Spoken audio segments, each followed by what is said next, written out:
Fala galera, tudo bem? Bom, nesse vídeo vamos fazer a correção da prova de Química do Colégio Naval.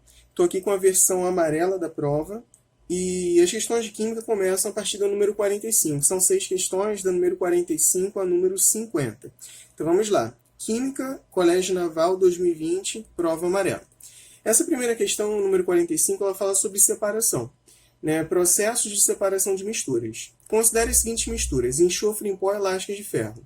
E aí a gente vai ter que escolher qual opção consegue fazer a separação das 3 situações aqui que a questão 45 traz. Enxofre em pó e lascas de ferro. A gente tem separação magnética,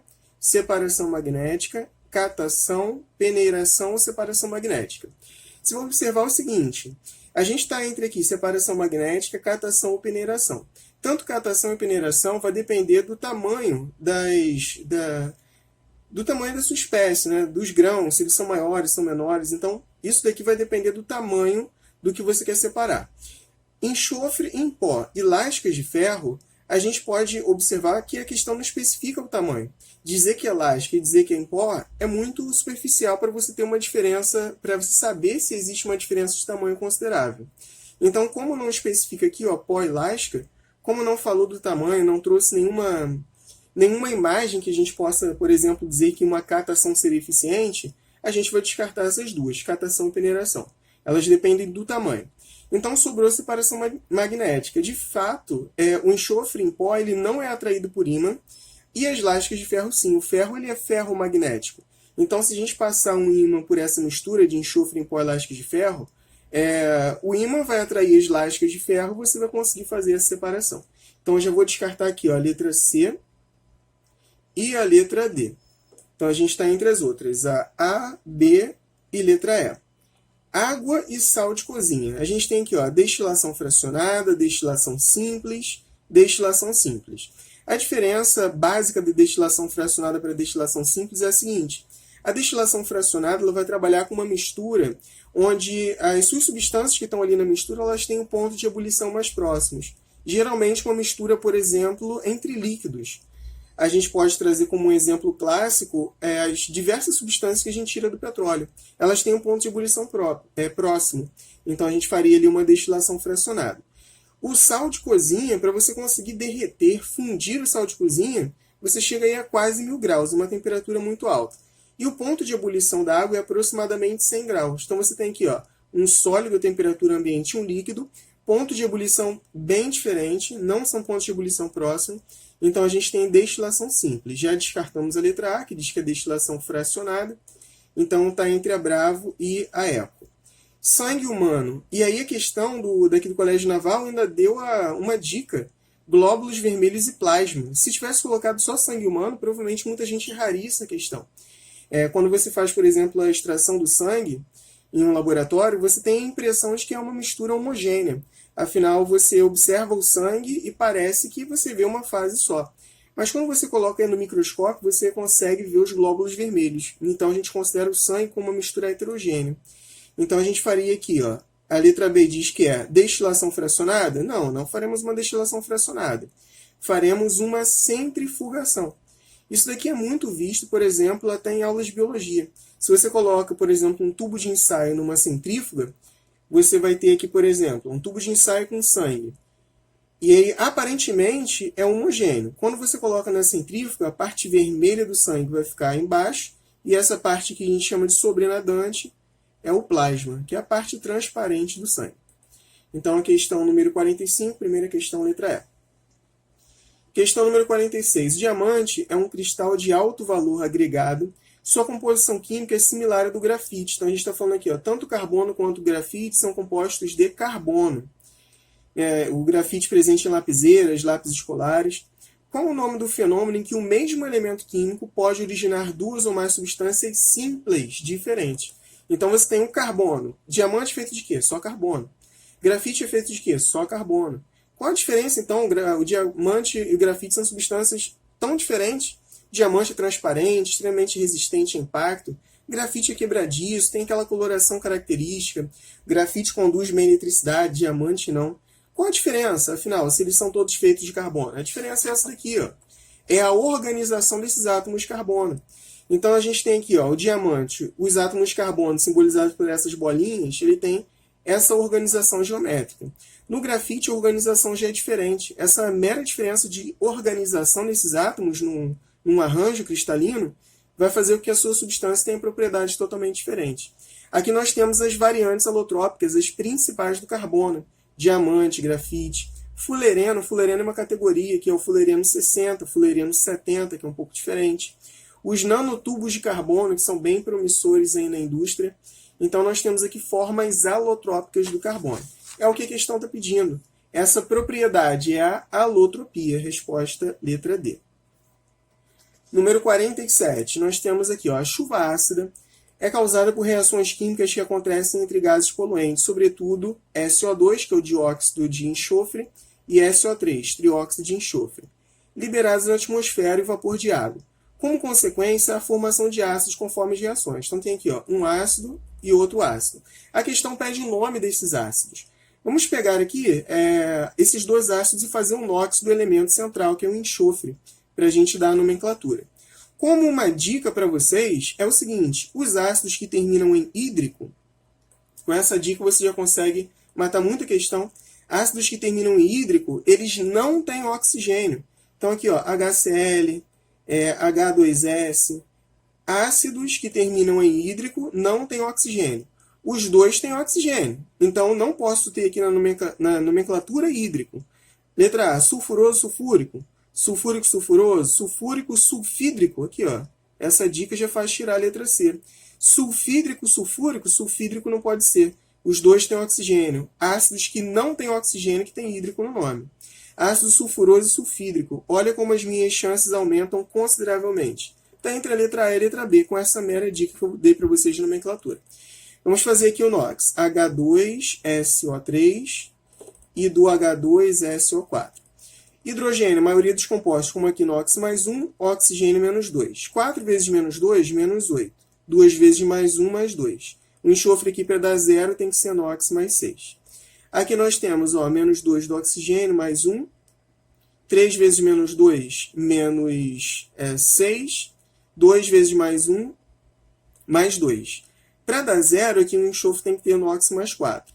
O menor NOx, a gente confere o sufixo oso, e o maior NOx, a gente vai conferir o sufixo ico. Ico, isso não, ico. Então aqui, ó, esse é o ácido sulfuroso, é o número 1, e o segundo é o ácido sulfúrico, ico para o maior NOx. Aqui é 4, aqui é 6. Então a resposta correta é a letra A, ó, ácido sulfuroso, aqui o NOx é mais 4 do enxofre, e aqui, ó, o NOx é mais 6, é o ácido sulfúrico. Próxima questão, questão número 48. Considere as reações de neutralização representadas abaixo. Um breve lembrete: reações de neutralização são reações do tipo ácido com base. Então você tem um ácido reagindo com uma base, você vai formar aí um sal mais água. Então esse é o padrão das reações de neutralização. Ácido mais base forma sal e água. Vamos observar aqui, a questão pede para fazer o balanceamento. Quando a gente faz o balanceamento, tem duas estratégias. Tem a estratégia do balanceamento pelo método das tentativas, que a gente vai usar aquela dica que a gente chama de macho. Primeiro balanceia o metal, depois o ametal. Carbono, hidrogênio e oxigênio. E existe o balanceamento um pouco mais complexo, que é o balanceamento por óxido-redução. Colégio naval, geralmente, o balanceamento comum mesmo por tentativas você resolve. Então vamos fazer aqui o balanceamento. Primeiro o metal, cálcio. Um cálcio em cada lado, balanceado. Vamos agora para o ametal, enxofre. Um enxofre do lado do produto e um do lado do reagente, balanceado. Carbono não tem. Aí eu vou para o hidrogênio. Aqui eu tenho 2 hidrogênios. Aqui eu tenho 2 vezes 1, número fora do parênteses multiplica dentro. Então eu tenho 2 aqui também. 2 com 2, 4. 4 hidrogênios. Aqui também tem que ter 4. Então o X equivale a 2, pois 2 vezes 2, 4 hidrogênios. Então aqui eu já descarto a letra D e a letra E. Balanceando a segunda, primeiro o metal, alumínio. Então eu tenho aqui um alumínio em cada lado, balanceado. Depois eu vou para o ametal, cloro. 3 cloros no produto, aqui no reagente tem só 1. Então o Y é 3. 3 vezes 1 cloro, 3 cloros. Passei então a ficar aqui, ó, com 3 hidrogênios e 3 hidrogênios, 6 hidrogênios. Então aqui o Z eu tenho que colocar 3. 3 vezes 2, 6 hidrogênios. Então, a resposta é a letra C. 2, 3, 3 são os números que fazem o balanceamento correto dessas reações. Chegando ao finalzinho aqui, questão número 49. Considere os átomos genéricos A, B e C. Então, vamos colocar aqui, ó. Esse tipo de questão, a gente tem que fazer uma organização bacana para não se perder. Considere os átomos genéricos A, B e C. Sabe-se que o número de massa de A é igual a 101. Vou colocar aqui, ó, 101, número de massa de A. Sendo o número de massa de A igual a 101. O número de massa de C é 96. Coloquei aqui, ó, 96. E o número atômico do B é 47. 47. Além disso, tem-se o conhecimento de que A é isóbaro de B. Então, A e B têm a mesma massa. São isóbaros. Se a massa do A é 101, do B também é 101. Percebe como as coisas estão andando? B é isótono de C. B é isótono de C. Isótono é o mesmo número de nêutrons. Vamos calcular aqui o número de nêutrons? Então, o B é 101 menos 47. 101 menos 47 é o número de nêutrons. Vamos ver quanto vai dar isso daqui. 54. Então, 101 menos 47, 54. Aqui diz, ó. Cadê? Além disso, tem esse conhecimento de que A é isóbaro de B. B é isótono de C. Então, B isótono de C, o C vai ter também número de nêutrons igual a 54. A gente já consegue calcular aqui, ó. A massa é o número de prótons mais o número de nêutrons. Que número somado com 54 vai dar 96? 54 mais x é igual a 96.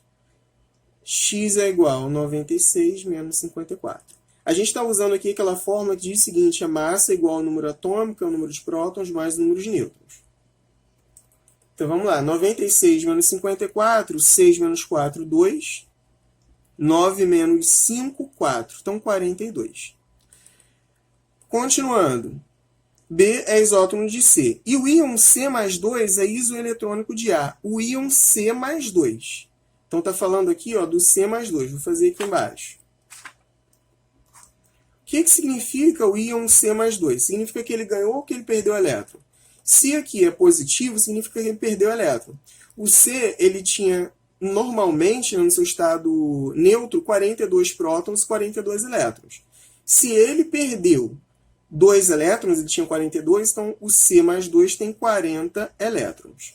Então, aqui diz que o íon C mais 2 é isoeletrônico de A. Então, significa dizer que A tem 40 elétrons. Colocamos ali um número atômico de A. Lembrando o seguinte, um número atômico ou um número de prótons é igual ao número de elétrons, se a sua espécie está neutra. Se ela for um íon, positivo ou negativo, você tem que fazer a continha, como fizemos aqui no C mais 2. Mas nesse caso, como ele falou que o C mais 2 é isoeletrônico do A, ele não disse que o A é íon, observa aqui, ó, isoeletrônico do A. Então, ele tem 40 prótons, 40 elétrons. Sendo assim, quais são os números atômicos dos elementos A? Pede o número atômico de A. O número atômico de A é 40. Então, já foi, ó, resposta letra B. Já pela primeira, você já sabe qual é a resposta. 42, 50, 52, 45, não. Número atômico de A, 40. E de C, respectivamente, 40, 42.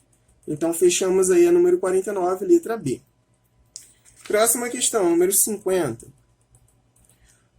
O modelo de Dalton foi de suma importância para o conceito de átomos, moléculas, substâncias simples e compostas. Assinale a opção que apresenta apenas substâncias simples.